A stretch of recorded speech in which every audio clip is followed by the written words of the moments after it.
Welcome to the Outer Realm with Michelle Desrochers and Amelia Pisano. Airing live on the United Public Radio Network, 105.3 FM in New Orleans.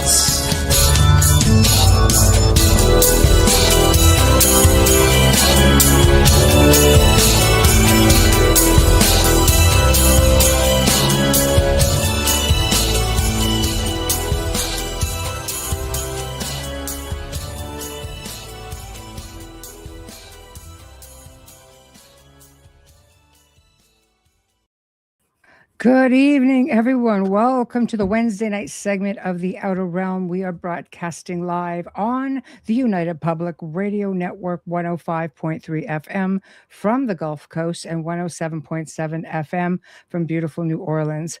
We are fully sponsored by the amazing people over at Folgers Coffee, who have been a part of our journey for the last several years. So thank you, Folgers. We appreciate you so much. We couldn't do it without you, nor would we want to. Also, big thank you to Justin Snicker, a.k.a. Dr. Snick, the sonic surgeon, for the contribution of his time, his music, and his voice for the intro you just heard. He is an award-winning composer of Halloween, horror, sci-fi, and dark wave electronic music, which can be found on all of your favorite music streaming platforms. Also, big thank you to Steve McGinnis, the artist behind all of our logos here at the show. Check him out on Facebook and Instagram. Also specializes in the horror and Halloween genre, but does incredible commission pieces of any type. So tonight, been looking forward to this, I have to say. And I know this is a topic that we get asked about, so I'm really glad that we could deliver on this one. So Dr. Adam Rizvi, a critical care physician who has witnessed countless moments of transition in the ICU that science alone cannot explain.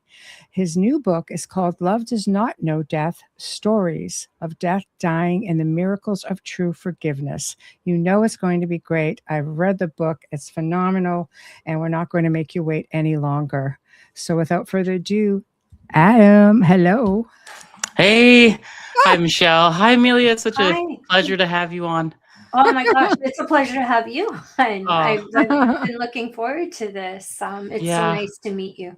Likewise. You for being here. I was saying earlier to Michelle, I've been watching you all day, like not psychically, No. like on television. I think I was feeling it, maybe. That's I funny. just wanted to get a feel for you and your energy and your everything about you as you're speaking was so much more than I expected, and it was pleasant. That's very nice of you. It was very kind. Like I felt like sometimes when you see doctor worked in hospital, sometimes in this field you kind of like concerned about how somebody may react to something. And then as I got to read more about you and listen to you speak, I was like, I can't wait till Yeah, it's true. I mean, doctors, it's so interesting. The profession is noble, I think, and there's an opportunity to help so many people who are in a place of vulnerability. Not just doctors, but nurses too. Nurses. Big time. I have a lot of friends who are nurses. Hospice nurses are some of the greatest unsung heroes there are out there. They're constantly helping people make their transition. I think there's so much power to knowing that your presence can bring about healing. You don't even need to say anything. Sometimes I find that when I'm like going right into it with you guys. I hope that's okay. Go crazy. It's your show. Yeah. Like sometimes I feel, I think your listeners might be open to this. Let's say I have a patient in the ICU and I know this patient's got metastatic cancer that it's widely spread. Their family is hoping for the doctor to come in and be like, yes, we're going to give you this medication and you're going to heal and everything's going to be great. And I have to go in and give this news. And I come in, I sit down with the chair. I make sure I'm eye level with everyone. So there's no sense of like the doctor who's got all the answers, but like I'm here with you as a human and I'm going to share with you something that you might not want to hear. And then I deliver the news. Now, the interesting thing that I've noticed, and I think this is where you both would really appreciate, what I experience is most of the time I don't say much. I say what needs to be said, and then a lot comes out, a lot of crying, a lot of tears, a lot of fighting and bargaining, and why is this happening, that kind of thing. And just because they ask questions doesn't mean they're asking the questions literally. It's just an expression. But the interesting thing is, just sitting there in silence, I will feel so much running through me. I just feel like a flow of light and love. And I feel like just the presence of sitting with the family is bringing healing. And I feel like a lot of caregivers, if they realize that their presence can be healing, would go into conversations a little differently. You don't have to say anything to help people. You could just sit and allow that presence to bring about healing. And maybe this speaks to energy and something else. I don't know as much about that as you do, but I'll tell you what I do feel. What I feel is a lot of love moving through me in many of those conversations. Sounds to me like you're a healer in more ways than one. That's very nice of you to say. No, Yeah, it's true. If you're feeling that positive energy, you're like a conduit and you're helping. Yeah. And that, I feel like maybe we all can learn to be healers, because really it's just loving. And I don't feel that it's Adam loving. Of course I do love my patients, but there's a deeper love. There's like a universal awareness, a universal presence that is available to flow through each of us.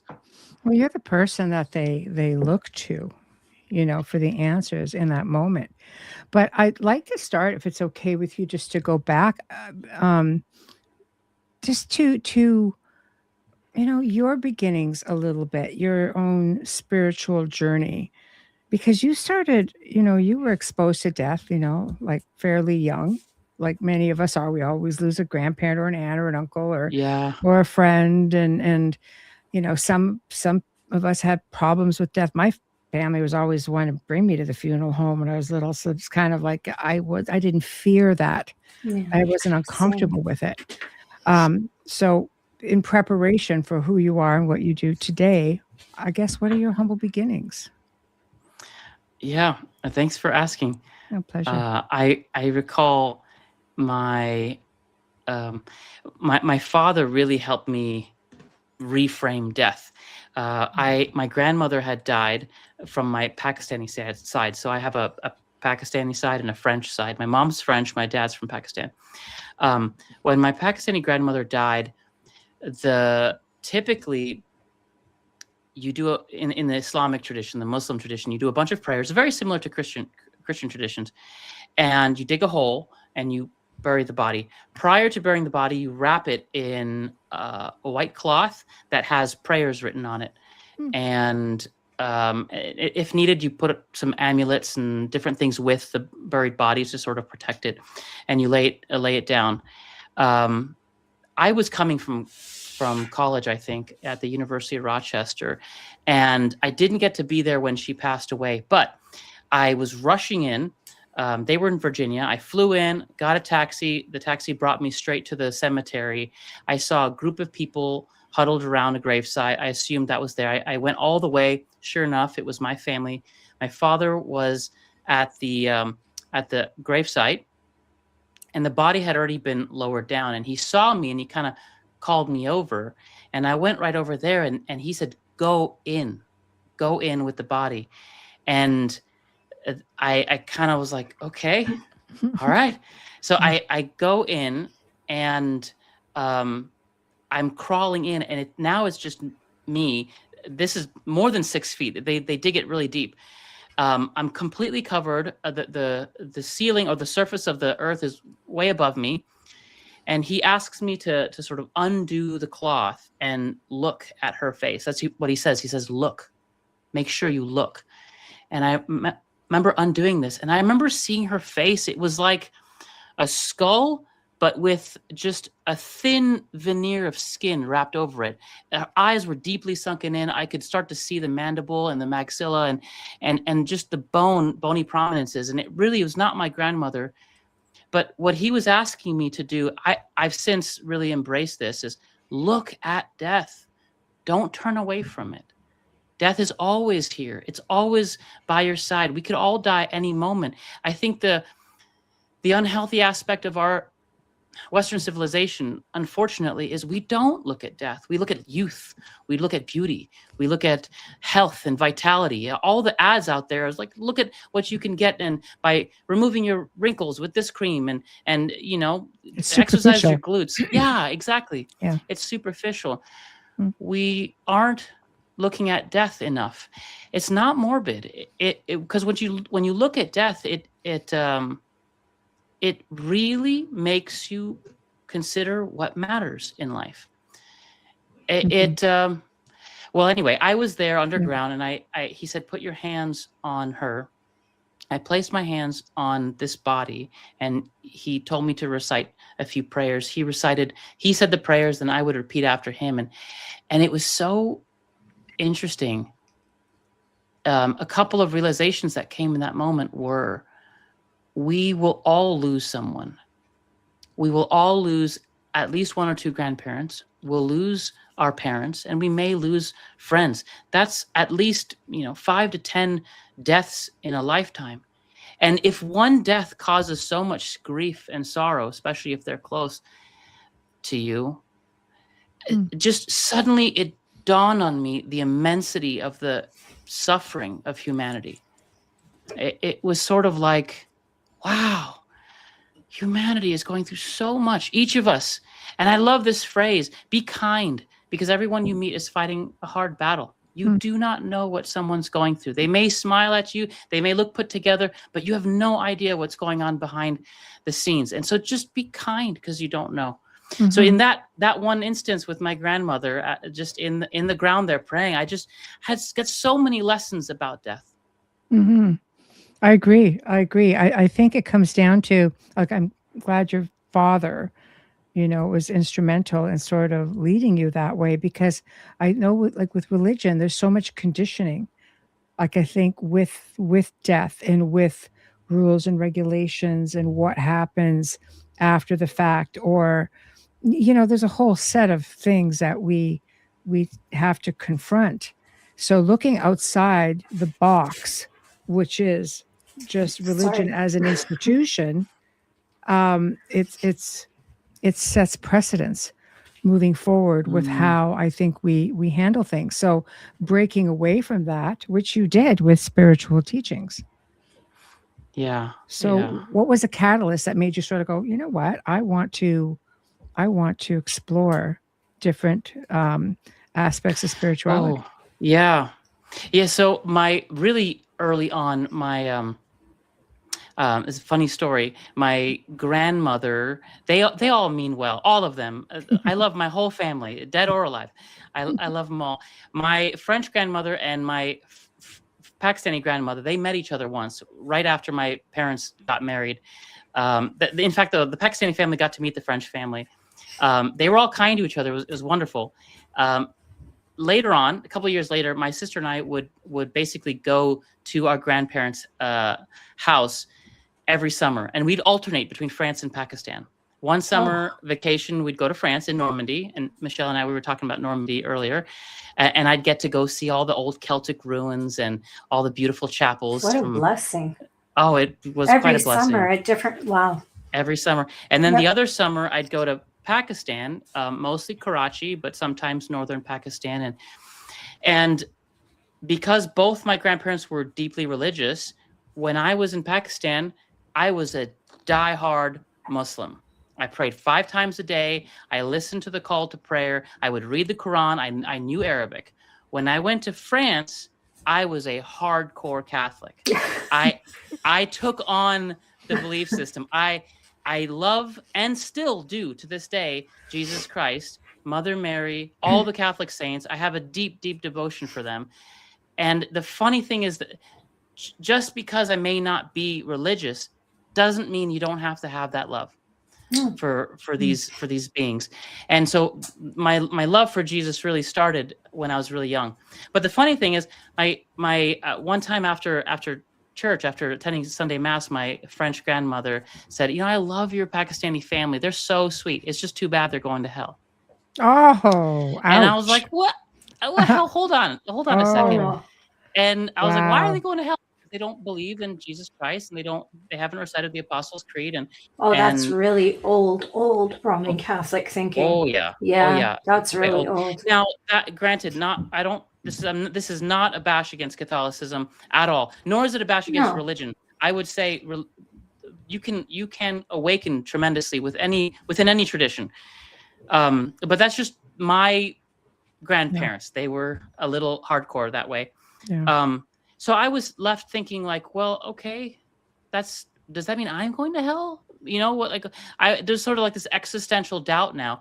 And then the next summer, I kind of put it by the side, but the next summer I ended up in Pakistan, and my Pakistani grandmother essentially said, while we were cooking, your French family, they're so nice. It's just too bad they're going to hell. Oh boy. And it struck me because she was saying the same thing my French grandmother said. Interesting. It's almost worded the same way. And I thought, now, wait a minute.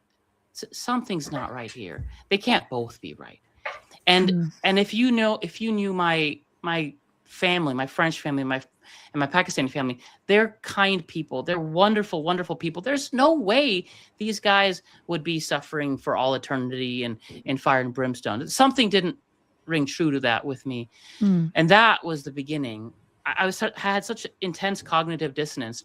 That was the beginning of my desire to find an underlying truth. There has to be something that holds all traditions, some truth that we can fall back to, where we know we are all connected on a deep level. That was the beginning of, I would say, my spiritual tradition, or my spiritual path. College took it further when I decided to major and write a thesis in comparative religion. I studied Buddhism and Hinduism and non-duality from multiple world traditions. Wow. And that gave me a lot more clarity. And essentially, there's a quote that I like to say often. Rumi, a famous mystic poet in the Sufi school, said, "I follow the religion of love." And I love that. I love that so much because it encapsulates the truth of it all. And it's also why I called my book Love Does Not Know Death, because there is something in us that is eternal. There is something that continues beyond the veil of death. There's something that unites us still, whether we have a body or not. And I think it's love. I feel it's love. Mm-hmm. Well, I mean, essentially, we're this essence having a human experience. We don't all start out here. We start out someplace much greater. And the thing is if there's something to be said for having our soul circles that, we sort of participate in one another's lives, if we do incarnate as Buddhism would suggest, for example, then chances are we all knew each other anyway. You come back, and it's why some kinships are just much stronger than others. So I think part of this experience and what takes away from it is just conditioning on every level of life. We don't just get to love and light and just, there's always obstacles. We all, the hope is always that we end up down the same end. We just kind of either you're going to go the straight way, or we're just going to sidetrack around and see where it takes us, which is not the easy way, sometimes the hardest way, but it's also the exciting way because it's so adventurous. Even the apostles had a lot of sinning before they became part of Jesus's crew. Like, seriously, I look at that, and I was raised Roman Catholic, and there's some things that I still practice, but not much. My priest is very aware, but I love the prayers. I love the beautiful prayers because to me, it's meditation. But to think that, again, I understand why both grandmothers said that, because that was the belief system that was instilled in them from when they were very little. We worked really hard to understand the difference between what the organization is and what the faith is. So yes, they never did that. Distinction. They never questioned it. So it's understandable to think that way. You brought up a really good point, both of you, about conditioning.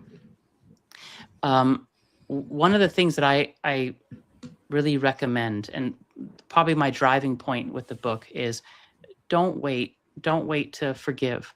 Don't wait to love. You don't know when your loved one is going to pass away. You really don't. We think that we live till 80 plus on average.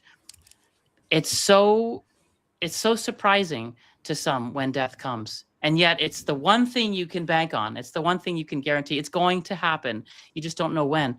So I like to recommend that people forgive. And one of the ways into that place, into that state of mind, is, which is something you just talked about, Amelia, you don't know how someone has been brought up. You don't know how someone's been brought up. And it could be that someone's actions, which seem to be an attack on you, which seem to be, like they're doing something wrong. You're unaware of their childhood upbringing. You're unaware of their trauma. You're unaware of their abuse, of the trials and tribulations they went through. Maybe the way they are, their personalities, because of all that. And they can be saying that. Sorry to interrupt you. They could be saying like, they're going to go to hell out of fear because they're your family. Let me help you not go there. Yeah, it's also how you perceive it. Yeah, it's very true. It's very, very true. And the other interesting thing, and which is, Michelle, you brought up conditioning. I really enjoy, there's this beautiful aspect of Zen Buddhism, which talks about two different types of paths. The fancy term in religion literature is cataphatic and apophatic. But for you and me, what that means is this a path where you accumulate more and more knowledge and more insights, right, to arrive somewhere?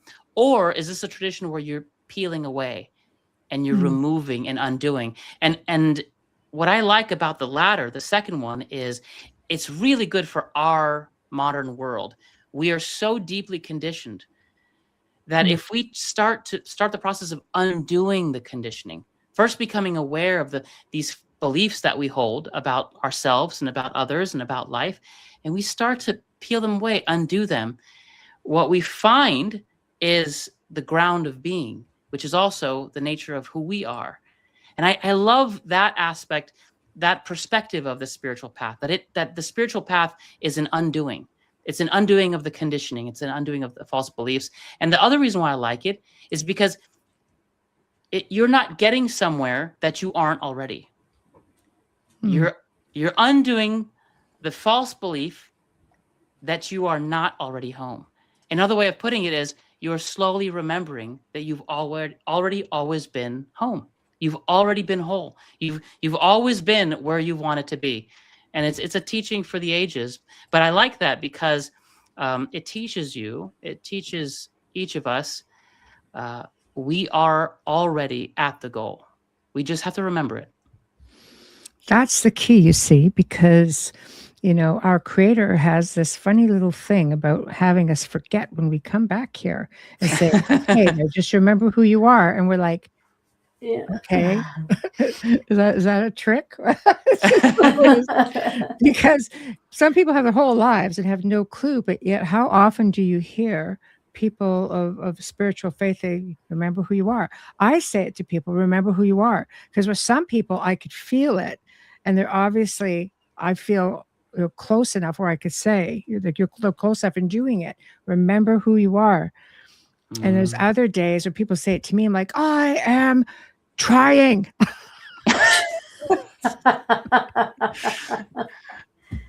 Sometimes you have to live in this state because you still have to learn the lesson, right? Yeah. So you have to live in the present sometimes. Yeah. And sometimes it's okay, Yeah. to be demanded, to demand to be carried on eventually Cleopatra. It's okay because that's who you were. But I guess that's the trying question. to make light of it. Yeah. How do you remember? One way to approach it is you let that remembrance come naturally, and instead you focus on the untruths. So for example, if I get angry at someone because someone said something at work, right? They were angry at me. They blamed me for a mistake that maybe I did do, or maybe I didn't, right? And then my mind immediately goes to, they're a terrible human being. They shouldn't be alive. Someone's got to, put them out of their misery or fire them, or like we start to say things in our mind, and it's sort of attack and blame. That is an opportunity. That's an opportunity for us to say, okay, well, where is that coming from? Where is that attack coming from? If you stop and look, right underneath the attack is fear. Oh, I'm afraid. I'm afraid. Maybe I did do something wrong. Maybe I feel a little bit guilty, and I'm not willing to admit it. So I'm just gonna deny that guilt. I'm gonna project it out onto them, and now it's their fault, not my fault. And then you peel the layer again, and you're like, well, maybe the guilt is unfounded. I didn't do anything wrong. I did the best I could with what I knew. And so you just go layer by layer, and you just look at the untruths. And eventually, when each of those starts to fade away, you realize, oh, we're both innocent. But there's no one's done anything wrong. Everyone's always done what they know best with what they know. And it's just this beautiful description in Tibetan Buddhism, where the world is just a display of awareness. It's sort of like fireworks. It's just like a display of awareness. There's no wrong or right. It's just this beautiful play unfolding in our awareness. And what comes to me is when we sort of look at the untruths, that's, in my opinion, you just do that one untruth at the time. You don't have to strive for the remembrance of who you are. It naturally unfolds. And you just start to feel, oh yeah, there's peace here. There's love here. There's compassion and kindness. You're not trying for it. It's always been there. You just remove the veil that was covering it up. So you don't have to strive for love and peace. It is there. That is your nature, in my opinion. And the work is facing, and we go back to looking at death. The work is looking at the shadow. Look within. Look at those untruths. And with each true sight of it, with each honest, courageous looking at that darkness, you'll realize they're nothing. When you're in a dream and a monster is chasing you, the monster has this terrible power because you're running away and you're not looking. The moment you stop and you turn around, either the monster vanishes or you suddenly realize it's not as scary as it was. The power is in the looking. I agree. I agree with that, and let's confront the fear, because I love what you say when you say fear and peace cannot coexist. Yeah, they can't. You have to choose. Do you live in fear, or do you want to live in peace? And sometimes living in peace means you have to put yourself in those situations and confront things that you don't necessarily want to. But in order to find peace, you need to confront that fear. Yeah, I see this a lot at the deathbed. This is why I really, really enjoy doing this. When people are told they're going to die or they suddenly get it, there's a lot that comes up. There's a lot that comes up for them, and not just them, but their family members. They start to think back on all the things that they did that they shouldn't have, all the things that they said that they shouldn't have, all the times where they pushed their family away and focused on their career. I'll tell you one thing. I have never, ever talked to someone who's dying and told me they wish they spent more time at work.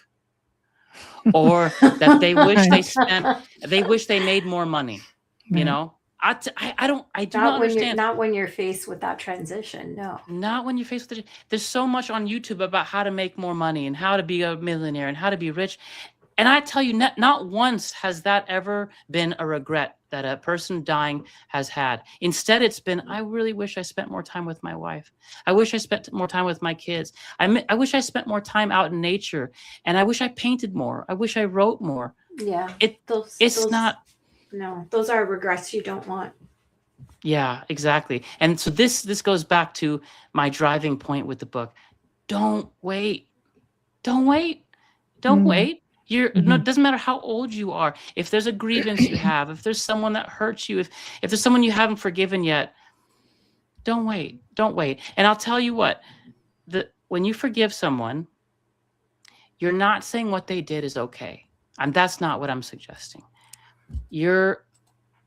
And when you say, okay, I forgive you, you're not condoning their actions. There's legitimate things that have been done to people that are just not right.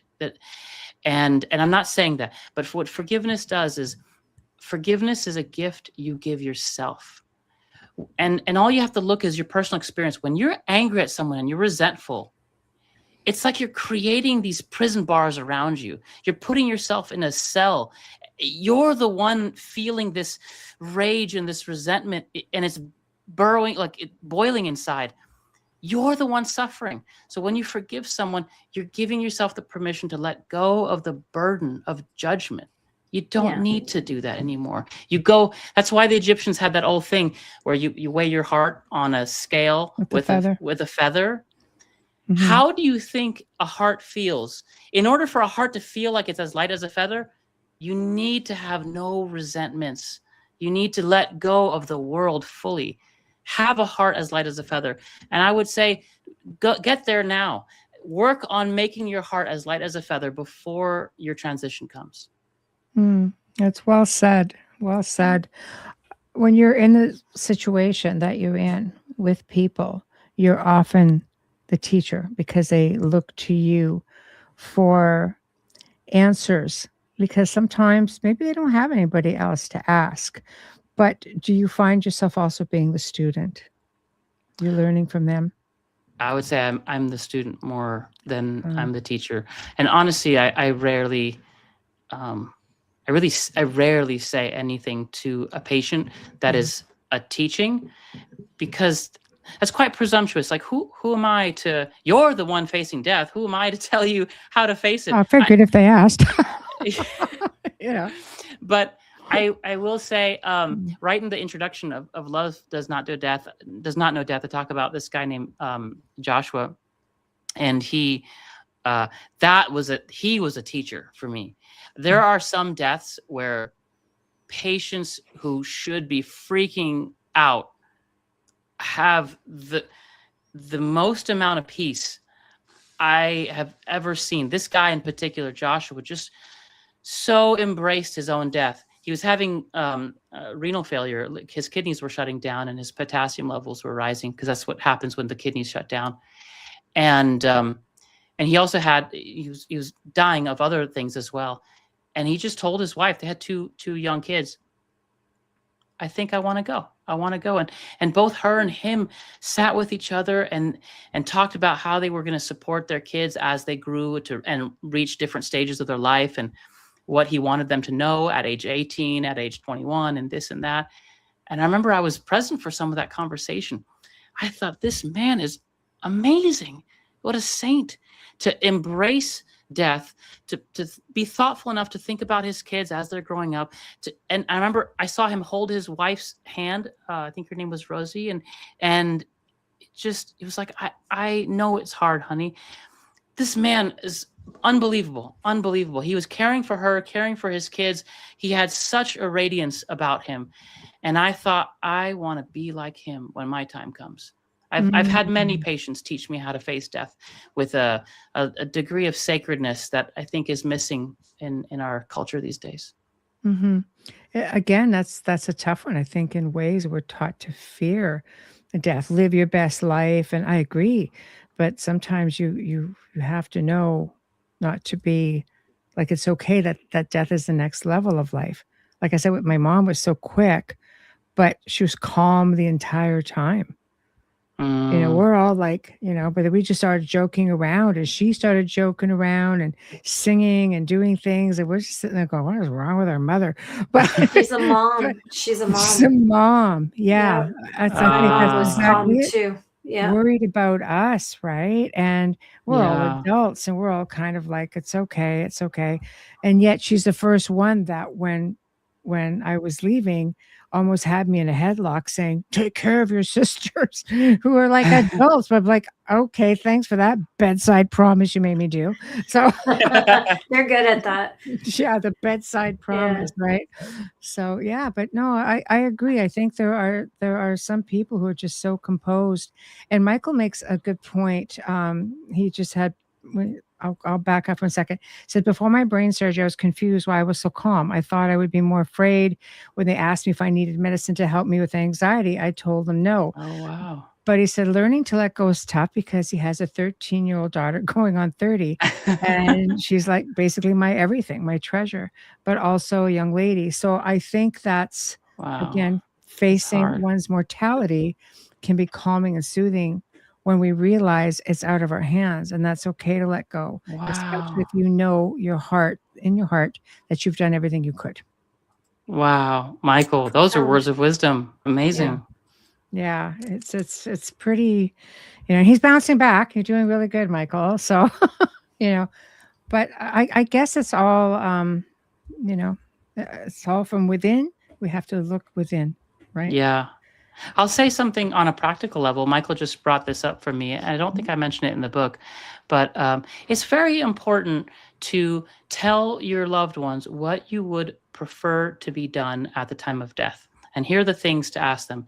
If their heart stops, do they want to be resuscitated with electric shocks and chest compressions? That's called DNR. It means do not resuscitate. Or you say, yes, we do want you to resuscitate them. Make sure everyone in the family knows what your loved one prefers.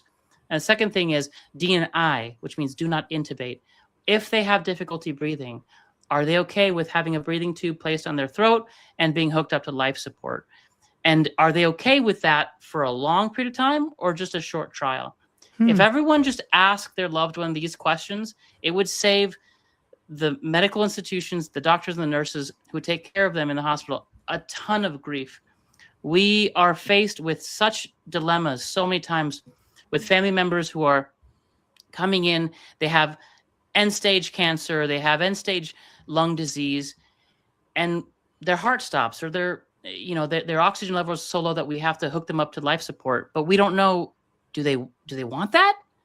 Or do they want to be let go peacefully? Do they want the last moments of their life to be quiet and sacred and peaceful where they just go? Or do they want like alarms blaring, everyone doing chest compressions and shouting and shoving medications? Like, it's chaotic when we do resuscitation. But sometimes we are able to save a life that way.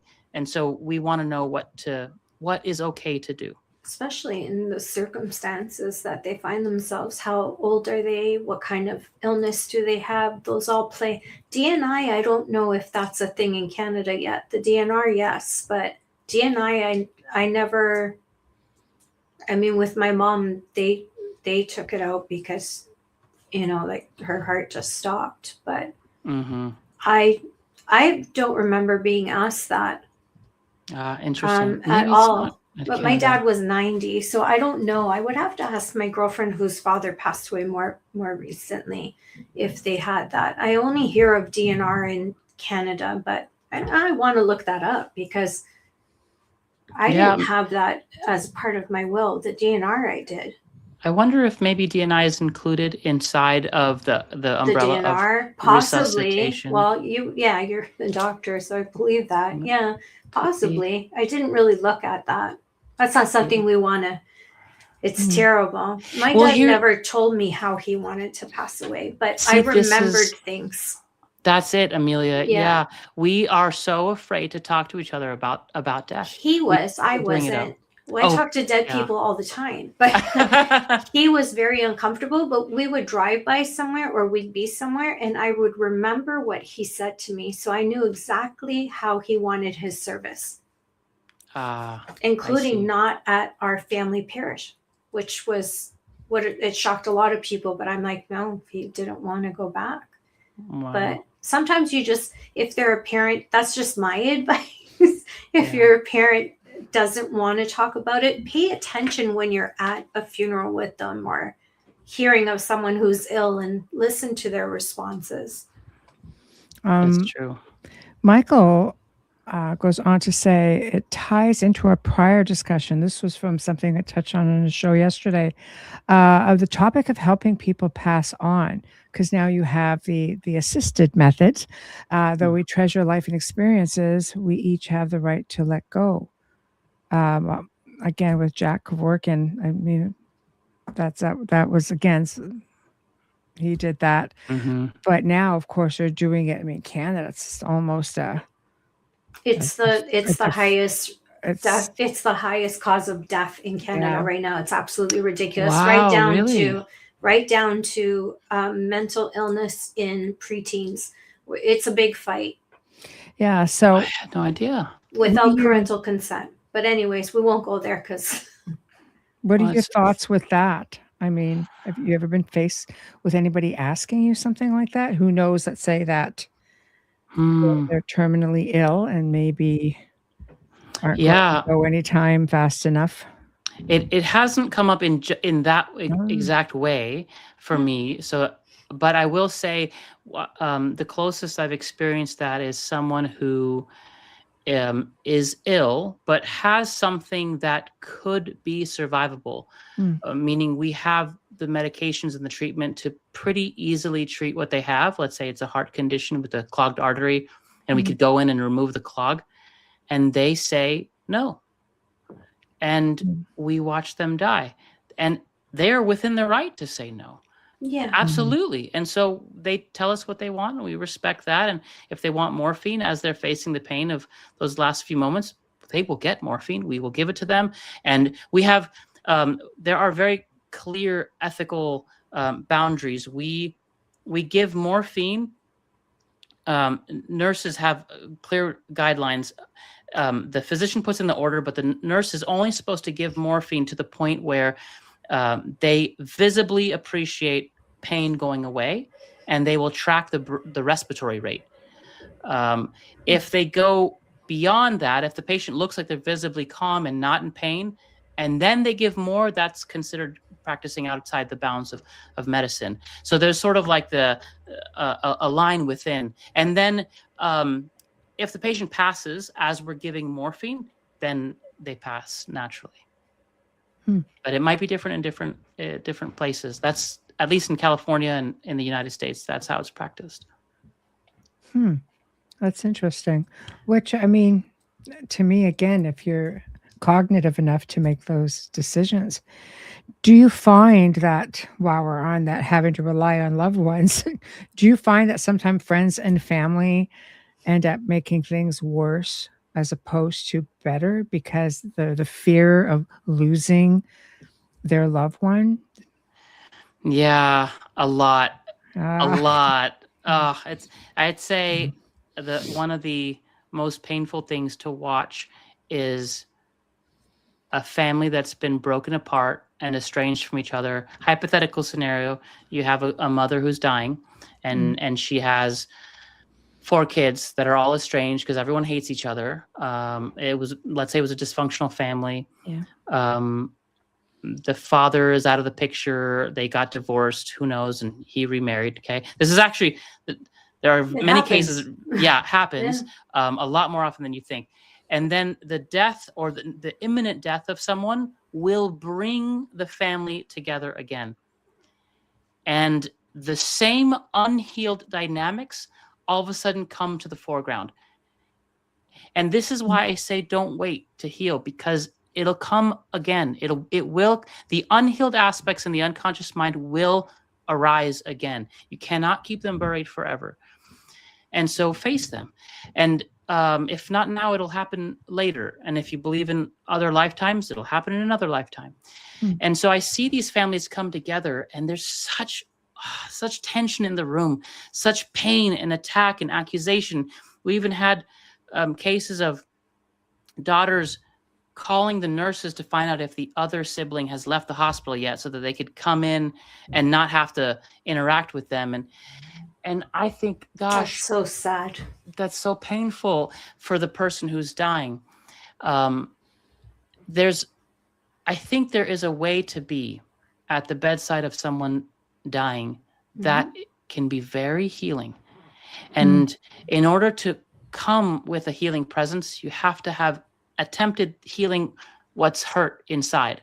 And if there's someone that you truly hate in your family and you can't stand them, do the inner work as best you can, and then come to the bedside and be gracious and compassionate to the person who's dying.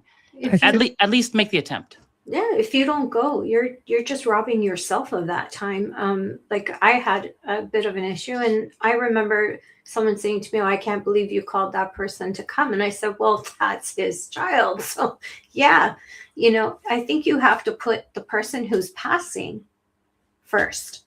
Yeah, it's not about the loved ones. It's about the person. It's about the person who's passing. They need the peace. You don't have to make peace with that other person, but they need the peace with that person. And that person, it's their parent. They deserve to be told as well. So that's just my opinion, having been through it. Yeah. I'm the peacemaker in my family. So that was just my opinion. It's like, this is the information. This is what's happening. You want to come? I think you miss out on everything. You miss out. Yeah. It's a big, big moment, and it's a blessing to be there. That's you nailed it. Absolutely, Amelia. I think death and dying and approaching dying is an opportunity. If you can, death will bring up the things that need to be healed. You can embrace it as an opportunity for healing yourself and healing others. That's exactly what death is. It's an opportunity. I think it's an honor to be there in someone's last moments of their life, because I've been through where I didn't have that opportunity because my brother passed suddenly. So I understand the two. And I think people really have to, for yourself, let go of everything and be there in that moment and deal with all the crap later. There's always time for more. Yeah. But at that moment, don't let it escape you. You'll regret it. I want to ask you a question. You talk about your brother, and I'm sure, Michelle, you've lost. I mean, you did tell me that you lost one of your parents. Don't you guys find that when your loved one's about to die, there's a part of you that maybe wants to hold on and like just say, "Don't go yet," but that may, on some level, keep them here a little bit longer than they need to. I feel like there's a letting go that needs to happen, where when you love fully, you let them go. You tell permission. Them you let them. You say it's okay to go. I both times with my father, who died 15 months after my mother, I just said, he was unconscious. I said, it's okay. If you need to be forgiven from anything for me, whatever that may be, you have it. I forgive you. Go on. Like, he was in pain. I said, it's time to go home. I said, Mom's waiting. We knew she'd been there. And with my mom, she was so accepting of it. I said, are you ready for this? And she just said, I think so. You think? It's not very reassuring. But she just said, okay, then yes, I'm okay. I'm okay. It's like, okay. So it's not about what we want, but we have this thing called attachment. And we attach to people, and my son told me that at a really young age. He might have been like 16, 17, and, very spiritual on his own spiritual path. And he goes, I'm in attachment to you. I said, I know. I don't care. And when my grandson was born, I just remember, like, so many years later, I just said, look, honey, I have a new attachment to love. And he just sort of looked at me sort of like, oh. I said, well, it's true. It's a fact of life. We attach. I think that's human nature, and trying to sever that attachment in the time where we have to, and having to put aside how we feel about certain people. There are people in my family, my mother's side, that I have absolutely no use for at all because they're just not good people. But it was important to her at that moment so she could move on in peace. We made those phone calls so she could talk. They could talk together, or putting her first. Yeah, you do that, and then as soon as it's over, then that's it. It's an inconsequential thing. I think we need to pick the battle, so to speak. What's really important, and what can you move on from? Yeah. So, well, both of you are this amazing, sharing these stories. I feel like the big context, this is evolved over time for me, but the big context for me is spiritual awakening, spiritual growth. That's the biggest context, and everything lives inside of that, whether it be death and facing the death of a loved one, or disease. That's actually something I cared very deeply about. Two of the chapters in the book were specifically about how disease is a catalyst for awakening if we embrace it as such. Everything that seems to be a problem in life, death, disease, maybe divorce, maybe a job loss, like all these things that we labeled terrible, terrible things, each of them is a catalyst for very deep growth, spiritual growth. And that's the context for me. If that's the context, then you start to learn to embrace the things that seem scary in life. And you have to be selfless. Yeah. Selfless. Kira made a comment. She says how she still looks for it. She goes, "It's kind of crazy that I'm still seeking my mother's approval even after death." It's interesting how we tend to keep up with things like that, you know? Yeah. I wonder I if gotta she's share speaking something. to her. Yes, please. Oh, yes. Oh, sorry. Go ahead, Amelia. No, I said it. No. You're the yeah. guest. Sorry. No, we're all guests of each other. Yeah, it's so interesting. Who said that comment? I want to just say Kira. Kira. Kira, yes. Kira, I just want to say something. This is something that I've never really spoken to, but when my dad died, when my father died, there was this huge emptiness in me after his death. I realized so much of my career trajectory was because I wanted my father's approval. And maybe daughter, mother, father, son, there are certain dynamics there, and vice versa. But a son and his father, I realized I did so much. I wanted to be a doctor because my father wanted me a doctor. I wanted to be a neurologist and intensive care physician, go to Stanford, graduate, and become a director of an ICU. Like each of those things was like, my dad would be so proud of me. And then he died, and there was just this raw emptiness of like, I remember feeling, what the hell is the point of my life now? Like, what do I do? Nothing matters anymore because I was doing so much for him. And I remember that the 2 years after his death was this dramatic reorientation for me psychologically, where now it wasn't about whether my father approved me, because I had dreams with him almost every night after his death. He would talk to me and love me, and we'd have tea together, and all this stuff was happening in the dream world. And all I felt from him was approval. He loved me unconditionally, and it didn't matter what I did. And I finally got that, and I had to reorient what I did in life to not be for approval from him in particular, and instead be what is the truest expression of my desire to be helpful and of service to humanity. And that's when my career, it was a whole new chapter in my career after that. I just wanted to share, psychologically, a lot happens when our parents die, I think. Especially when you lose the last one of the two. Then it's like somebody pulled the rug out from under you. Yeah. Which brings me to this comment. And I was going to ask you about this. Phil says, I miss my parents' last breath. Both of them died in a hospital bed. We stayed with them 24/7 for weeks. The one time we left them alone, both occasions, within hours, we got a call. I was so mad. So maybe they waited for them to leave. And I've heard this story so many times. Did you find, like, within your people within your care, was it sort of the same idea? They just wanted to be alone as opposed to being surrounded by loved ones? I'm just going to say, please, to the commenter, you don't need to be mad, because this is so, Phil, no need to be mad, my friend. Believe me, this happens so often. I have a death journal that I started when I was in fellowship. Every time, my goal was to write down the name of the person who died that I was physically present for in the room when their heart stopped. That was my criteria. I have over 500 in my death journal now. And what I do is I write their name. I write everything I know about them that I gathered from the family, how they died, the moments leading up to their death, and what I experienced after their death. And I had so many amazing stories of the amazing things that happened after death. and I offer a prayer, sort of my way of honoring that life.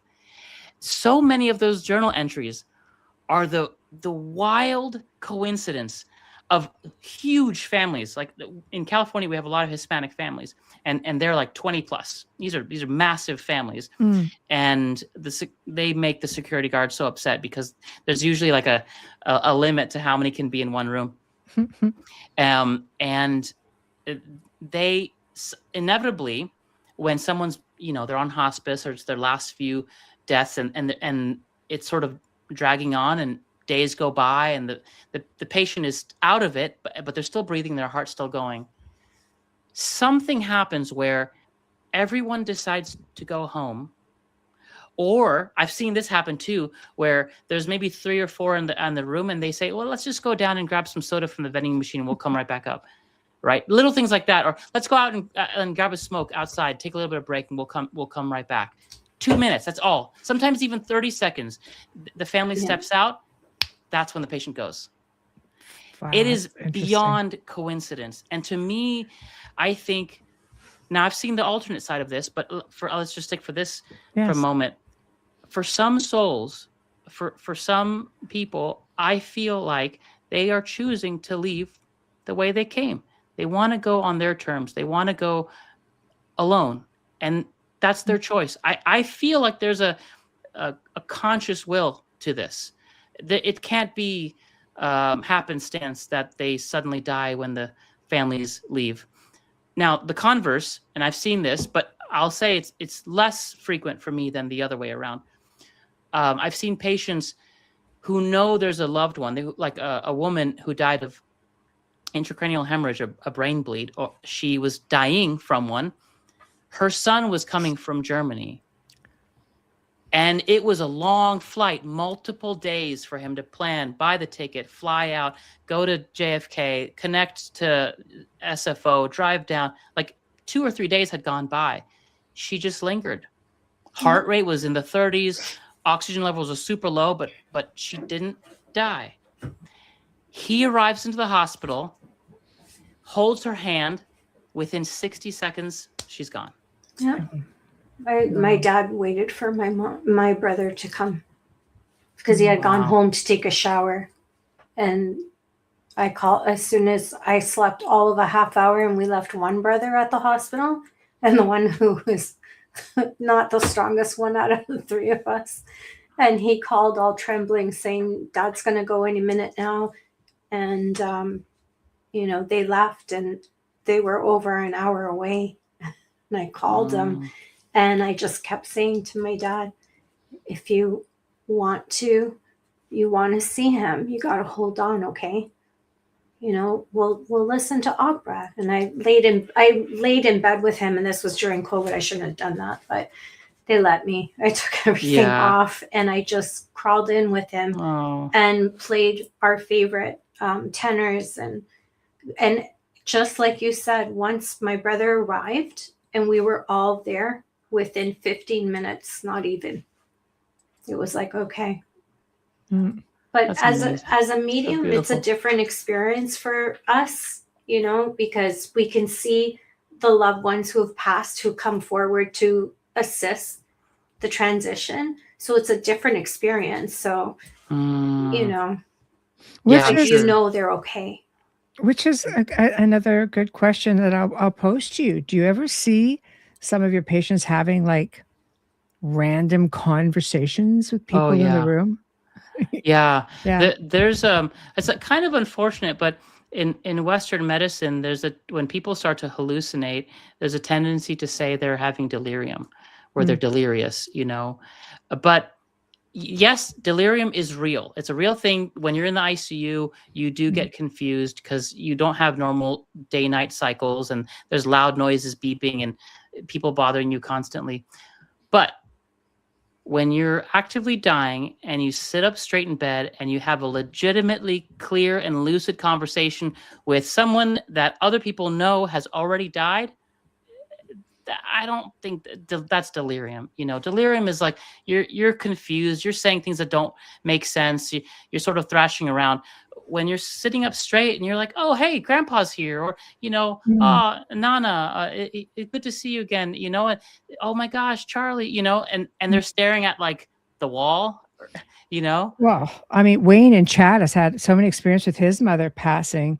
They're having a conversation and she goes, 1 minute, dear. And she goes, no, dear, that's not my cat.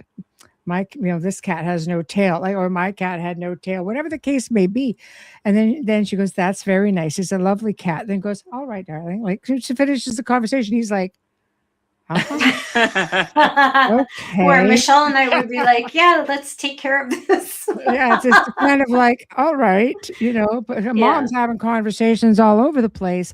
That all makes sense. That's funny. When my dad passed away, I got to meet people that passed away before me that I never knew, like my grandfather and a couple of other people in the family. So it's a different experience. Now, I want to ask you this question. I found myself being at a friend's, her mom was passing and she was unconscious and she was close to the end. And being a psychic medium, I was able to converse with her even though she couldn't speak and her eyes were closed. And it was a gift for me. It was an honor for me that they wanted me there. I was able to tell them that she did hear the conversation and tell the entire conversation they had, these two sisters. Wow. And then I found myself being there more for other people who were going through that I was close to, because I didn't even know you could do that. Have you ever seen that? The ability to have telepathic conversations? Yes. It's so interesting. I'm not gifted in the way that you are. Well, you're gifted in so much more. You're a doctor. No, I think it truly is. I do feel that there are means of communication that go beyond just verbal communication.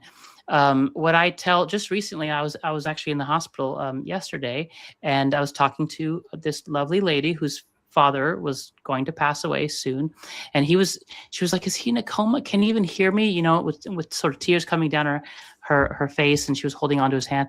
And I told her, believe me, even though you don't see any response in him, he can hear you. He can hear you. I used to hedge my bets because, when I first graduated, I'd be like, well, technically they're in a coma and I'm not sure. Now I'm just like, no, he can hear you. They are aware. Hearing is the last thing to go.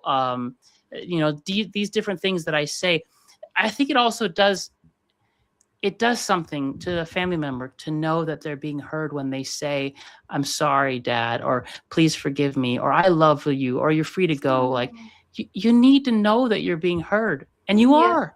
There's enough documented literature of near-death experiencers saying, I heard every conversation the surgeon had while he was operating on me, or I heard the conversations you had when you were talking about me as I died. Like, I think we're at a point right now where we can acknowledge, yes, communication can occur beyond the physical means that we are used to. Mm-hmm.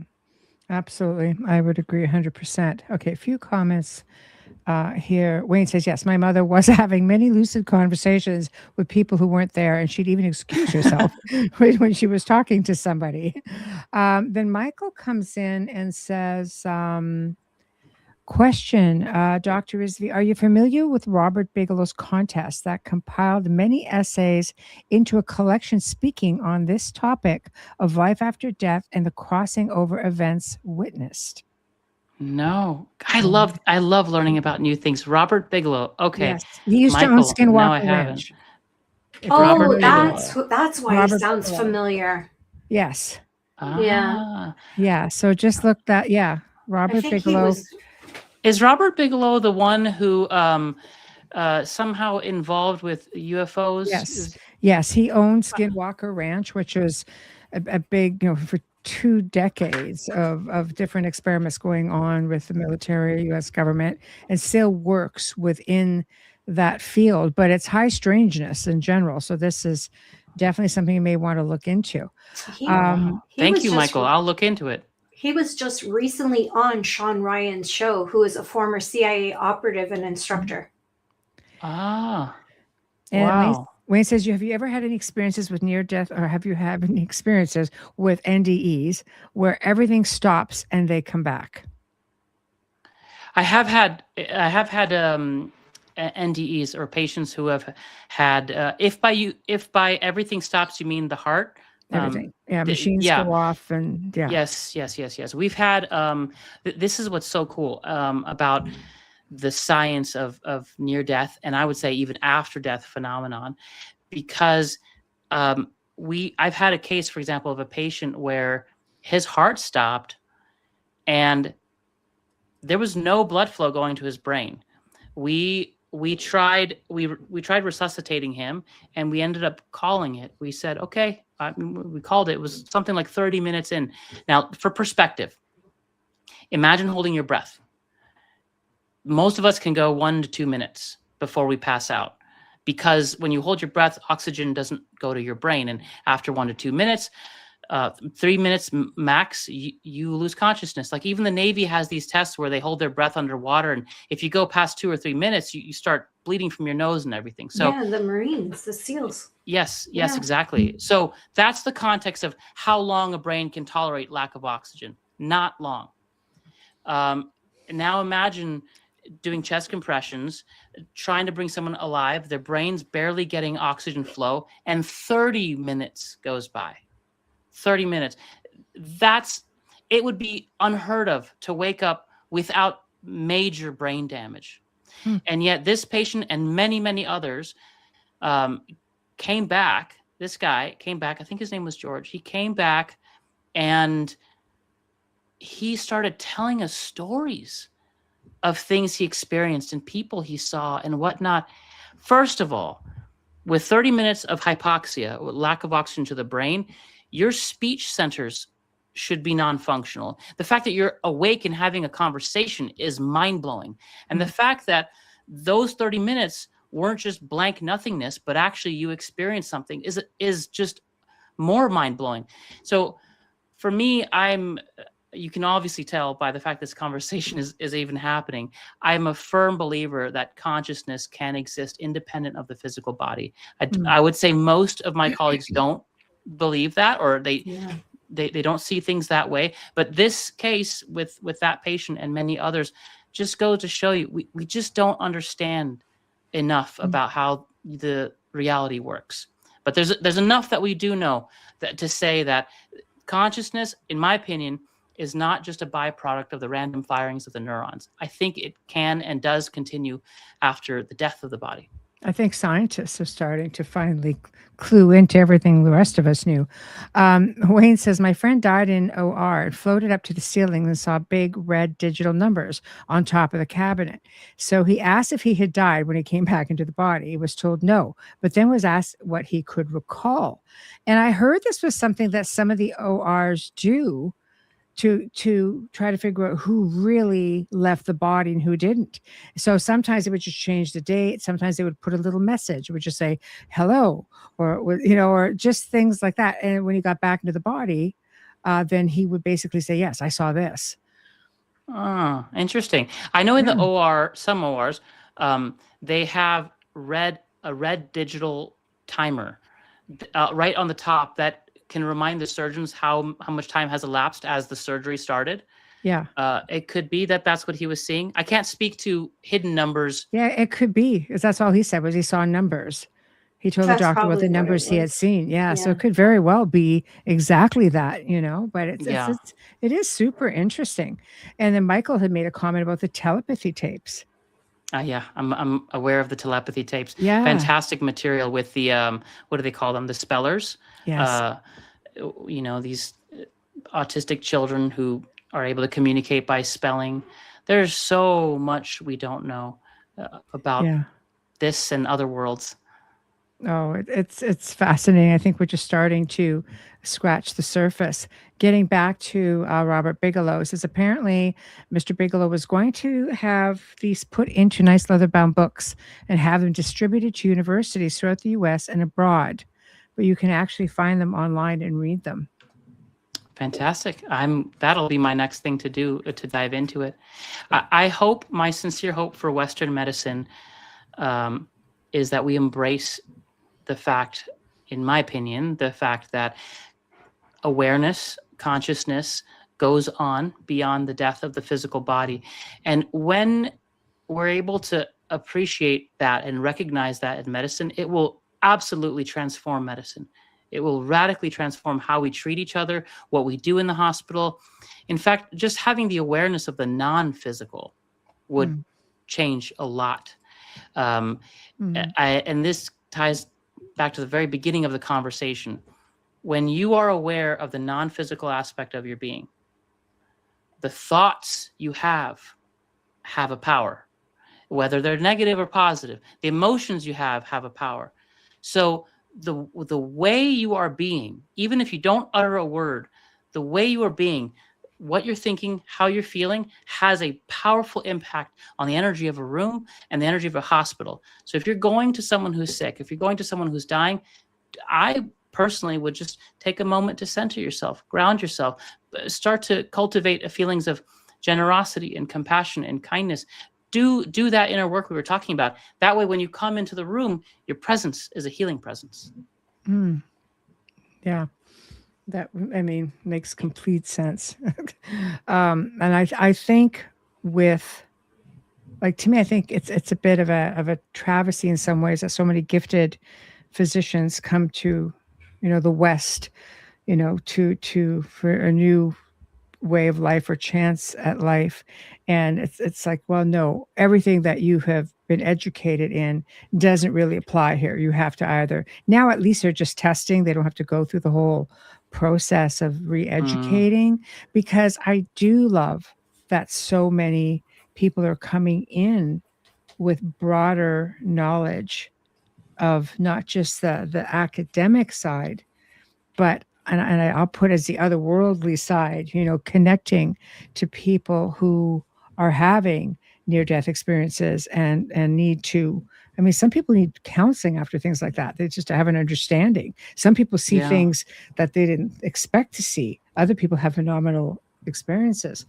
But I think with that being said, we need to catch up a little bit. So I think you're really ahead of the game, with your book and your, you having gone into the spiritual side of things, because I do think they go, spirituality and healing are very much one.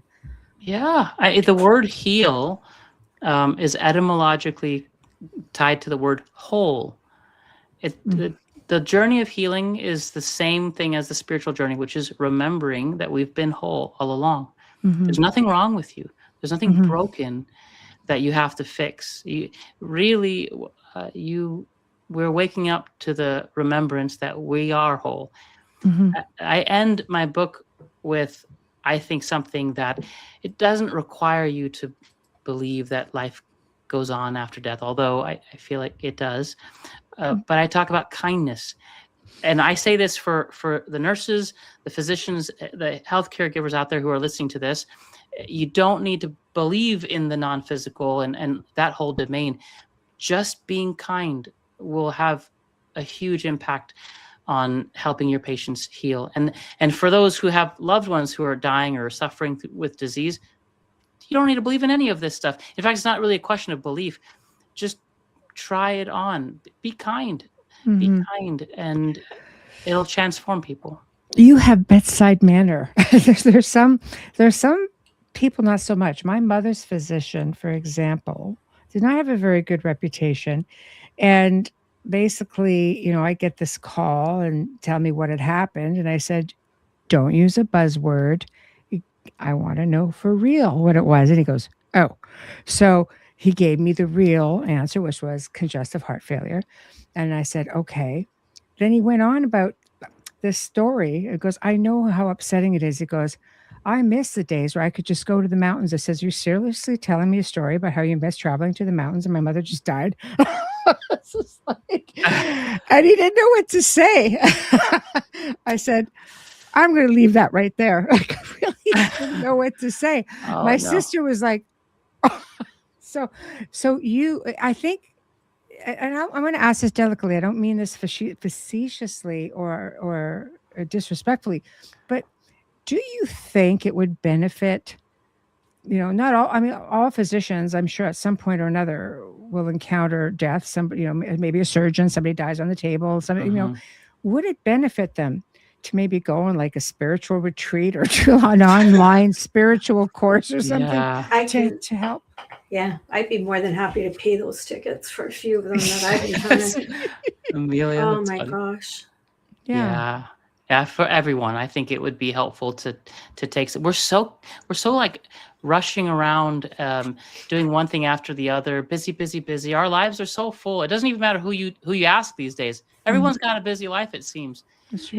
But I think if we take a moment for ourselves, maybe even if it's just 5 minutes at the end of the day, close your eyes, or just get still. We'll see what's underneath the surface. And remember having the courage to look, have the courage to look within. I think some of these physicians, they just need to look what's underneath the surface a little bit, like go inside and they'll see what's been buried. And then just with the looking, it'll come back and come out and be released. I think that's an issue with a lot of surgeons because they don't spend time with the patient.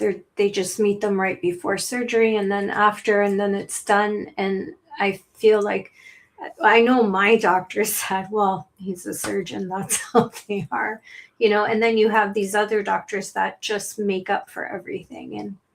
And I just take it as that's the way they are. They're just made that way. They're there to do their work and they're made that way. And I don't take it personally. That's very generous of you. No, it's not. It's just a lot of experience. That's all. Just unfortunately, a lot of big family. Don't compare somebody's death to your trip to the mountains that you didn't get. No, that's wrong. That's bad. Yeah. That's cold and it's wrong. But you had made reference in your book to something like imagining your own death. Oh yeah. And I think this might be helpful to some people. I was very fascinated by reading that. Can you talk to us a little bit about that? Yeah. Oh, thank you for asking. I would love to.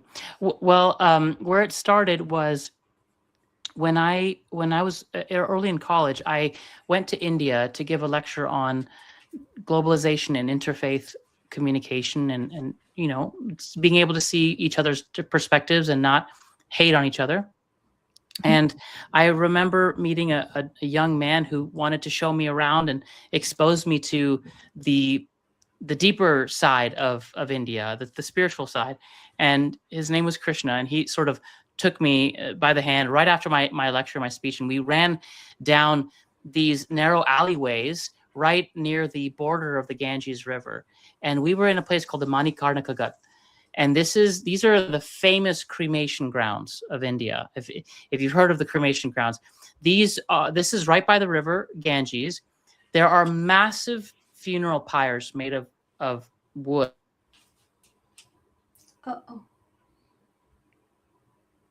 Sanatorium, the beach, and it's just like a dead body on wood and sand.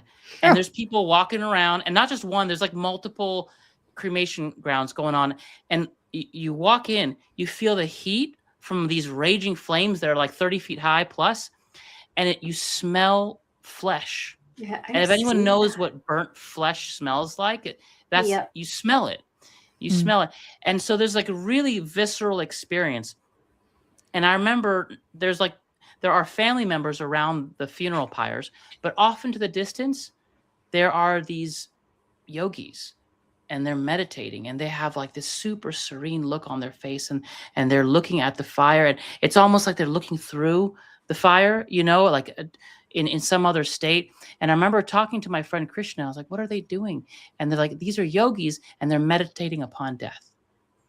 And that really struck me. I was like, "Yes, that's what it's all about. Like, it's not a morbid thing. This is their path. This is the spiritual path. They are looking at the impermanence of life. They're looking at these relationships ending. They're looking at one life to another. And all of these concepts are just, they're drenched in it. And that's always struck with me. That's always stayed with me. And so I sort of took that on, and I thought, as I dived deeper into my own spiritual path, let me consider my own death in a structured way. So here's what I do, and I offer this to your listeners. When you're at bed tonight, when you're going to bed, pretend, and just for the sake of exercise, pretend that this is your deathbed. Pretend for a moment you will not wake up when the night is over. This is it. This is it. This is the last day of your life. Now you've said all your goodbyes. Everyone has come by. Now you're alone by yourself. These are the last few moments of your life, the last few breaths. In Buddhism, there's they say that the place that you get reborn depends on the last few thoughts you have before you die. It's sort of like those thoughts generate the momentum of where you go next. And so they say that because those last few thoughts are so important. And so imagine you're there, even if you're not a Buddhist, but I say that just to embrace the importance of that moment. Now, ask yourself, is there something that you're holding on to that you should let go? Are there regrets that you have of things that you've done? Is there resentment towards anyone or anything, including yourself? Is there something you're proud of? Is there something you're grateful for? When you look back at your life, is there something you would say, I'm so glad I did that. I'm so glad I met this person. Let those thoughts come up, because those are the kind of thoughts that I've heard my patients talk about, and really take it on like this is your last few moments. And now when you're facing those dark thoughts, the resentments and the regret and the pain, just spend some time there. Courage comes from the French word cœur, which means heart. So courage is from the heart. So have the courage to look at those fears with love. Embrace them lovingly. They don't need to be fixed. Just be aware of them. Just allow them to be.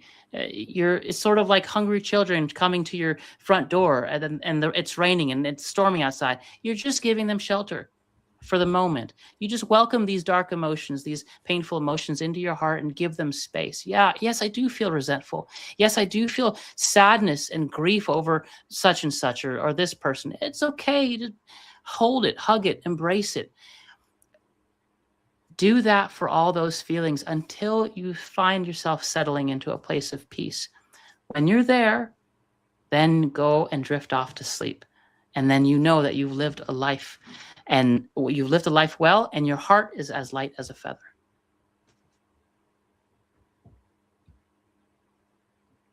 I think you're muted.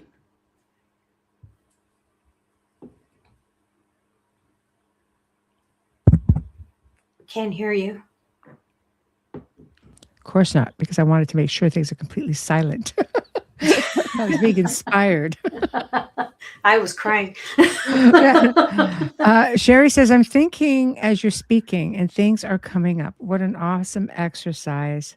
Thank you. Also, Kathy says, John Kabat-Zinn has been working with mediation, or I guess mediation or meditation, I'm thinking, for healing. Good. Yeah, so that's a good Darn one. autocorrect. He's a great Just teacher. write this in there for you, just so you know what you're looking for. Thank you, Michael. Essay contest. Oh, wonderful. Yes. Yeah. Thank you. I made a note for the Bigelow thing. Thank you, Michael. Yeah, there it is.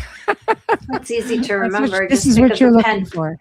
Yeah, this is what you're looking for. So, yeah, I mean, I think you never know if you're going to wake up or not, and trying to leave the least amount of loose ends as possible. I think losing your fear, a good way to do that, what I was reading again, the book was Lucid Dreaming. Oh, by Stephen LaBerge?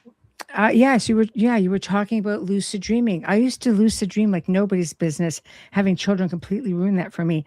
But to those who still can, because you can control things. I could go to unknown places, stop, rewind as many times as I wanted to, go to bed, pause, and continue off. Like, you have an element of control in the ether, pretty much, even though it's a dream state, or are we really traveling? It's a lot of fun. So letting go of your control, even or going into the unknown without fear, to me, is also a good way of maybe preparing to let go of the wheel. Oh, yeah. Good point. Yes. Yes. I see what you're saying. Yeah. 100%. Yeah. I feel like fear comes from ego, and Mhm. when you're traveling out of body experiences or lucid dreaming, that's just your soul and your spirit, so it doesn't have the same rules as the physical body. That's why it's so much fun. Right? And it's Yeah. very frustrating when it stops, but when it starts again, it can, I think people do not lucid dream because they're afraid of lucid dreaming, and that stays. And again, that's ego. That's not spiritual. Mm. You have a podcast. Tell us about your Yes. podcast. Oh, yes, yes. That's a whole other realm. So my friend Stephen Downs and I, we're both comparative religion students. He's a practicing Buddhist, and I would consider myself a student of non-duality and spirituality in general. But I'm not necessarily a practicing Buddhist. But regardless, him and I have amazing conversations about the nature of the reality as far as we're aware, and a lot about enlightenment and spiritual awakening and just spirituality in general. A lot of our earlier episodes cover mysticism and spirituality from multiple traditions. We've talked about Sufism, Judaism, mystical Christianity, mystical Islam. We've gone into the Kabbalah. We've gone into Nietzsche, various essays, other philosophers. So for people who are interested in that kind of thing, I would say that's much more on the spiritual side of the work that I do. But they go hand in hand. Yes, I do. Absolutely. Yeah. For people who are interested in the things that I'm learning, I write on a Substack, adamrizvi.substack.com. My Substack's called Adventures in Kindness. And I basically write about everything I learned from my patients in the hospital, more or less, the ways that I grow as a human being, and just sharing stories if people are into that as well. I will follow you. I'm on Substack. I need Me too. something other than political stuff to Me read. Oh, good. There won't be any of it. Don't worry. No, I'm looking forward to that. I will definitely follow you. And this is your book. There's my book. Yeah. And the link is in the show description, so people can go in and find it. It goes right to Amazon. And I've got your website going across the bottom. So thank you. Do you have anything else coming up? Planning on writing another book? So I've had just one short story, and I'll tell you why it's so powerful. A man, when I was in residency in Minnesota, a man came in with a stroke. He couldn't move the right side of his body, specifically his right arm. And we sat down with him, and he I think I shared this in the book, maybe. But I did? Okay, yeah.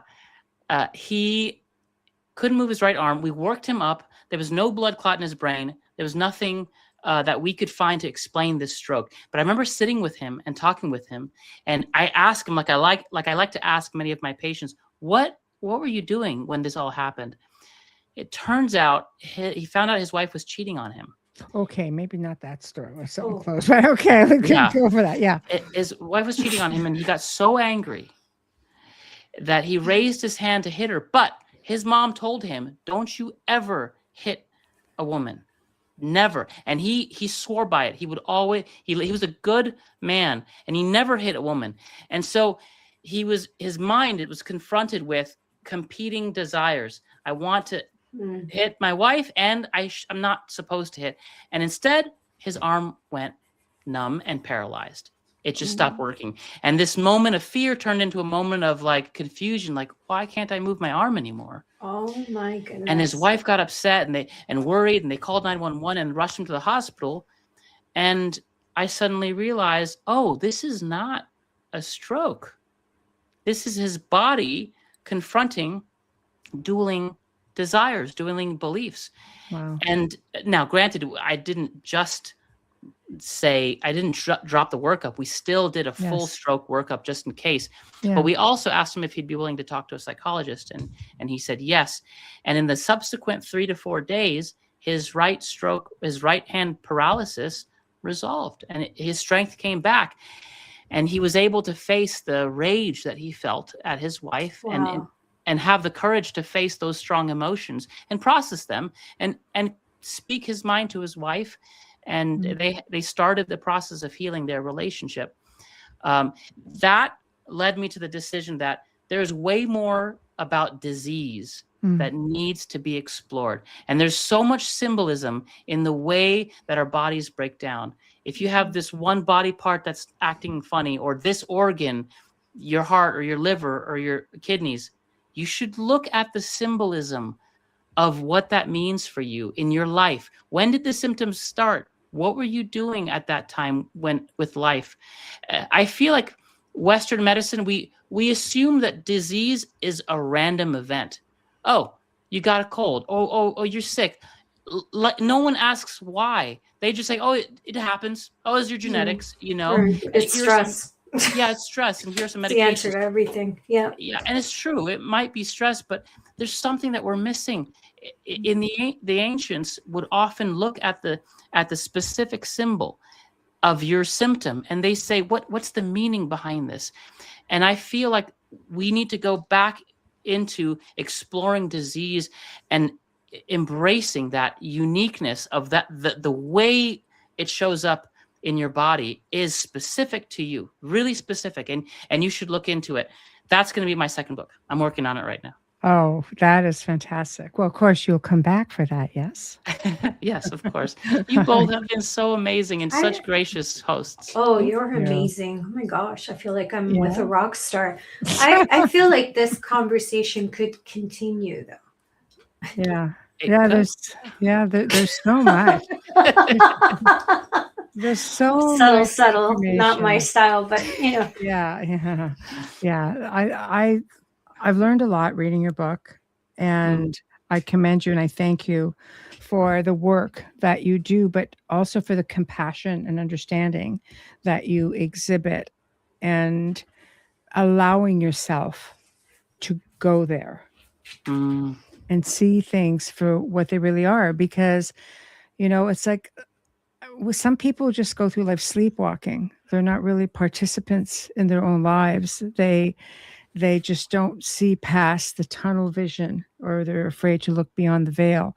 And you seem to have accomplished all of that. And thank you for doing what you do. That's so nice of you. Thank you. And thank you and Amelia and all your listeners. This was really fun to actually have live comments and feel the audience interacting with us. Your show is amazing. That's why we've been here for 5 years. Yeah. This is our chat. This is our chat family, and everybody just really looks. They really get into it. Sometimes there's a whole other world going on in the chat room that we're not even part of. Gosh, I wish you all peace. You give us so much love. I wish you all peace and love. Same. I feel the same way. Thank you all. So thank you. And thank you to everyone who has been in the chat room, and all of those who are listening, I guess, via the airwaves. Thank you. Tomorrow night, tune in. We've got Professor Sylvain Rochon. He's one of the founders of the Alliance for Extraterrestrial Diplomatic Contact, an organization whose goal is to build the world's first United Nations, a recognized embassy for extraterrestrial civilizations.